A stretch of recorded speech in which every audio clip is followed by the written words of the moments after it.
विपद संकेत उपरे जलका नदीर जलस्तर मथानी ठारे विपद संकेत 6.50 मीटर रही बेले जलस्तर वृद्धि पाई 6.5 मीटर प्रभावित होती।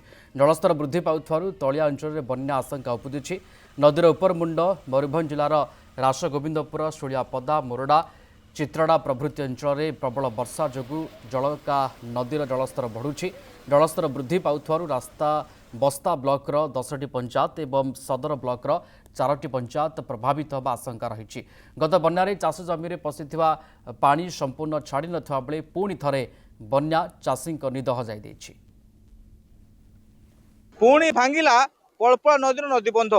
गतकाली लघुचाप प्रभाव में प्रबल वर्षा कारण पलपा नदीर बन्या परिस्थिति सृष्टि होता, जहाँफल दरडा निकट में जो सृष्टि होता घाई ताकू मरामत कराइला, किंतु पुणी थे बंध भांगी जाइए। आप सीधासख चित्र देखिपे ये हूँ से नदीबंध जहाँ कि गत बन्या मरामती कर बाली बस्ता पकई, किंतु गोटे भी बन्या सही पार्लानी से बाली बस्ता पुणी बंध भांगी बन्या परिस्थिति सृष्टि करुच्ची। आगे आपण मते अवस्था देखुंट जो बाली बस्ता निर्माण करागला एटा संपूर्ण बाली है ए कादुआ दिगला। आम से मना करुचु जे अति बाली रे करंतु विलंब कले एवं बुड़ी जाइथा संपूर्ण आप देखते बुड़ी गला पर संपूर्ण चाष चलीगला। तापर भी साधारण लोकंर दुख दुर्दशा पुणी बढ़ला। ये जो वर्षा है जो भांगी एटा गोटे निम्न मानर काम है। एटी केते टंका कौन कहीं कहार हिसाब ना ना बोर्ड लगी किसी लगी तत्काल करागला। ठीक अच्छे आम जो कम करें कहूँ आउ टे ओछा कर जहाँफल प्राणी प्रोटेक्शन मिल राति अधिया से कले और नीचा कले जहाँ पूरा धीरे धीरे धसई नहीं ये संपूर्ण धसई नहीं गला।